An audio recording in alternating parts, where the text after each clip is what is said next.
Buenas pessoal, Alex aqui, bem-vindo novamente ao método Teologia Fácil Online. Na segunda parte dessa série de vídeos sobre hermenêutica, a gente vai iniciar falando de simbologia. Bora lá! A linguagem simbólica é aquela que utiliza símbolos para expressar as suas ideias. Isso a gente viu no último vídeo. Seguindo aqui, um símbolo pode ser um emblema, uma figura, um sinal, por exemplo, que representa alguma coisa.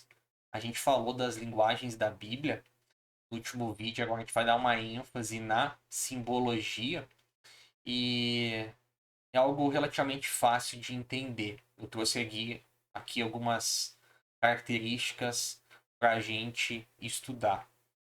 Bom, a primeira simbologia ela se trata de objetos reais, se usa de uma simbologia de algo que é real para representar algo espiritual, algo mais profundo. E alguns exemplos que eu trouxe é o sangue, que representa a vida em muitas passagens e muitos textos da Bíblia. As vestiduras representam a moral, principalmente quando fala de vestes limpas. A gente também o linho fino da justiça, o ouro, que representa a glória de Deus, e também o fogo, que nos traz uma simbologia de juízo, também de purificação. O segundo ponto aqui são as visões, que em boa parte são extremamente simbólicas. O próprio livro de Apocalipse é um livro baseado em visões do apóstolo João, e o livro ele usa muito desse recurso. E a gente tem os castiçais, que são representados pelas igrejas, os gafanhotos também, quando fala de calamidade, quando fala de praga, até o exemplo da passagem do profeta Malaquias, que fala dos dízimos. A gente também tem o prumo, que serve para medir se algo está reto ou não, é um instrumento de medição, que fala da retidão. A gente tem isso claramente no livro do profeta Amós, onde Deus fala que a nação de Israel ela se inclinou. Também nas atitudes pessoais, o próprio fato de se prostrar é uma simbologia de reverência, as mãos limpas, uma simbologia de pureza, enfim, lavar as mãos, a inocência de culpa.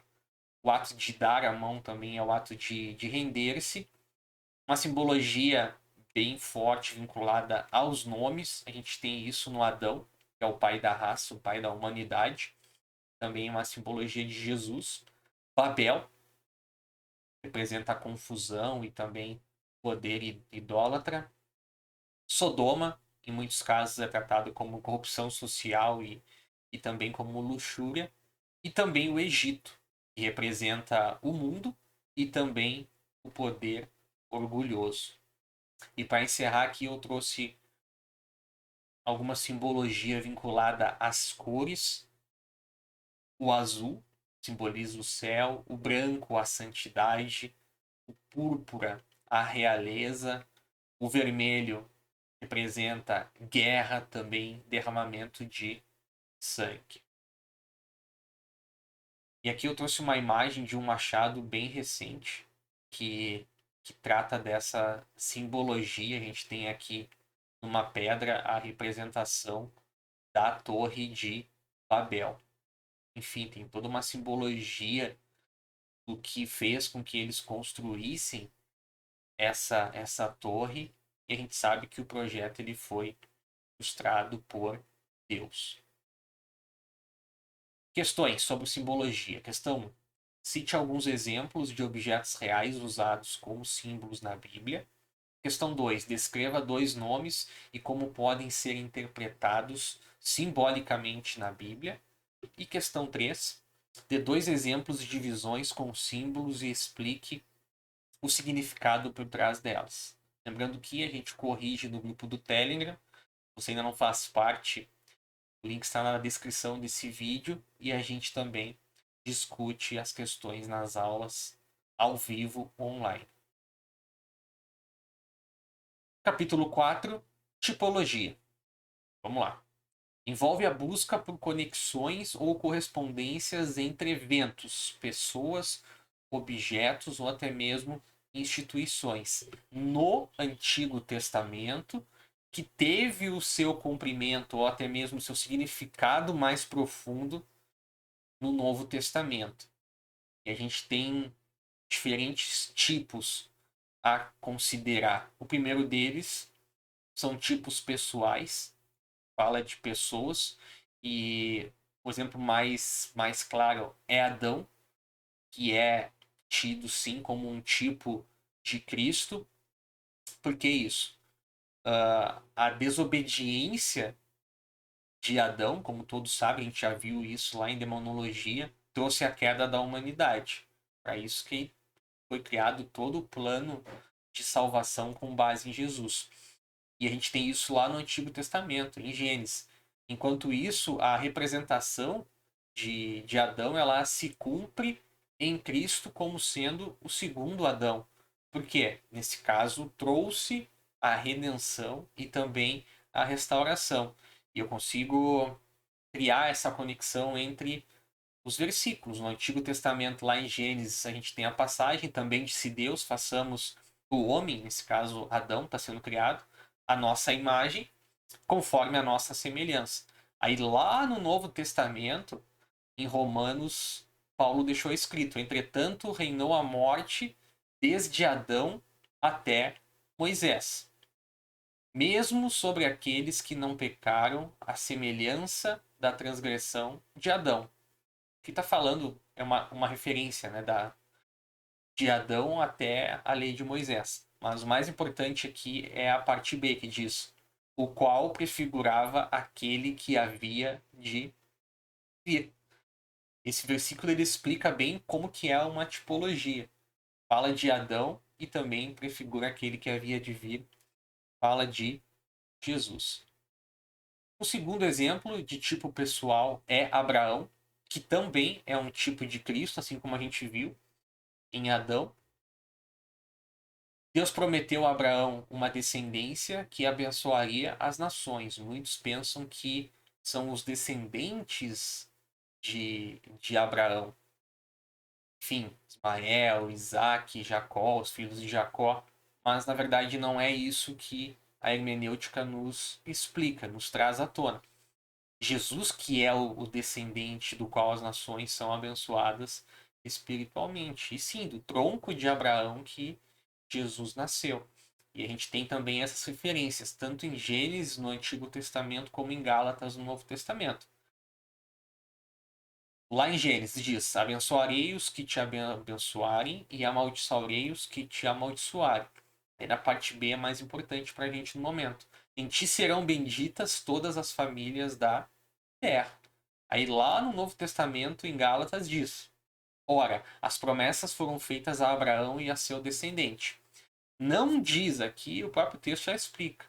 E aos descendentes, como se falando de muitos, porém, como de um só. E a teu descendente, que é Cristo. Abraão é um tipo de Cristo.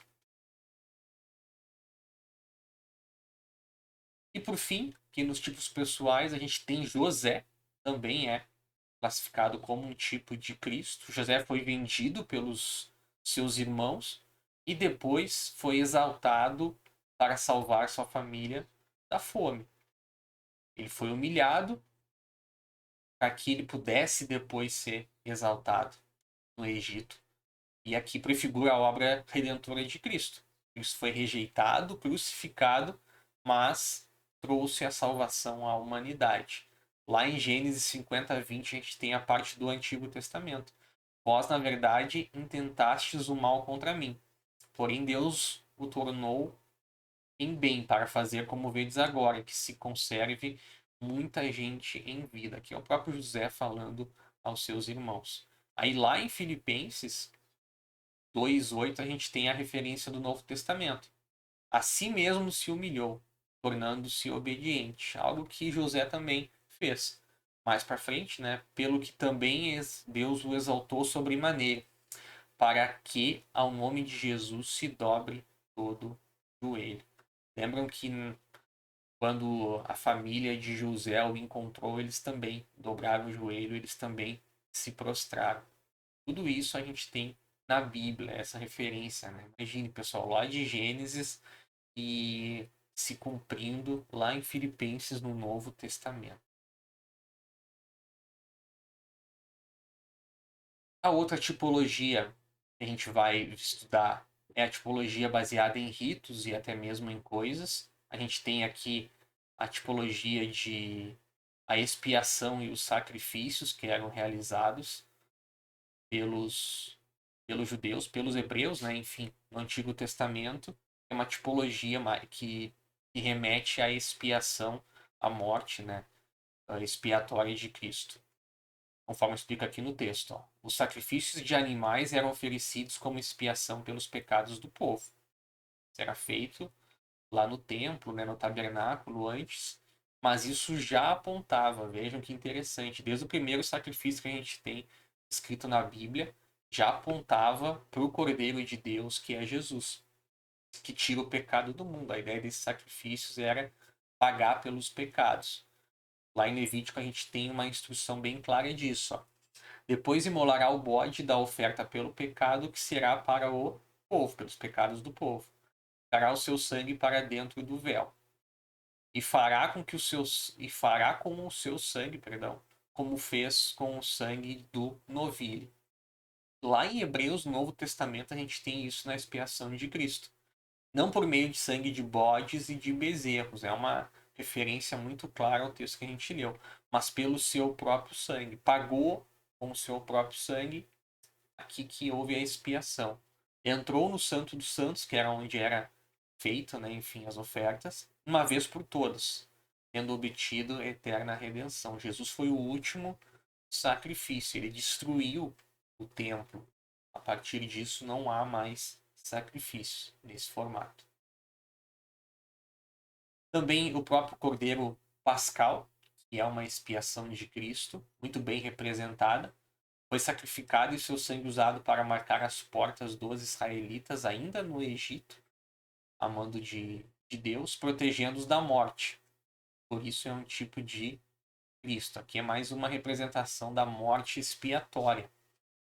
Esse cordeiro foi sacrificado, muitos cordeiros, né? Enfim, e o sangue nas portas protegeu o povo de Deus do anjo da morte que iria passar naquela noite. E lá em Êxodo 12, 21, a gente tem isso. Chamou, pois, Moisés, por orientação de Deus, todos os anciãos de Israel e lhes disse: Escolhei e tomai cordeiro segundo as vossas famílias e imolai a Páscoa. Aí vejam, lá em 1 Coríntios, Paulo mais uma vez completa essa tipologia. Lançai fora o velho fermento, que está falando do pecado, né? É uma instrução, uma ministração, para que sejais nova massa como sois de fato, sem fermento, sem pecado. Pois também Cristo, nosso Cordeiro Pascal, foi molado. Nesse caso, foi sacrificado. Aqui também, uma tipologia de coisas, de objetos, e a gente tem a Arca da Aliança, que representava a presença de Deus com o povo de Deus, né? Enfim, a Arca da Aliança, ela continha as tábuas da lei e representava a presença de Deus no meio do povo, mas também incluía, pessoal, a vara de Arão, que foi a vara que floresceu, provando que Arão era realmente o sacerdote que deveria fazer o que fez, e também continha as porções do maná dos céus. Qual é a tipologia que a gente está considerando aqui? A Arca da Aliança e a presença de Deus. Êxodo 25, 21, no Antigo Testamento diz: Porás o propiciatório, que é o local onde era aspergido o sangue no dia, né, da expiação, enfim, em cima da arca, e dentro dela porás o testemunho que eu te darei. Está falando da presença de Deus. E lá em 1 João diz, ó, e ele é a propiciação pelos nossos pecados. Está falando de Jesus. E não somente pelos nossos próprios, mas ainda pelos do mundo inteiro. Por o preço que Jesus pagou. E nessa imagem a gente tem uma representação do Cordeiro Pascal como um tipo de Cristo. Esse Cordeiro ele precisava cumprir alguns requisitos, não podia ter defeito, ele haveria de morrer e nesse caso o sangue ele era aplicado nas portas. Questões sobre tipologia para a gente encerrar. O que é tipologia na interpretação bíblica? Questão 2. Cite um exemplo de tipo pessoal encontrado na tipologia bíblica. Questão 3. Por que Abraão é considerado um tipo de Cristo entre os personagens do Antigo Testamento? E questão 4. Cite um exemplo de tipo representado em ritos e coisas relacionado à tipologia bíblica. E para encerrar, questão 5. Qual é o significado do Cordeiro Pascal na tipologia bíblica? Feito, pessoal. Encerramos essa aula. E no próximo vídeo a gente vai iniciar falando de interpretação bíblica. Valeu, até logo.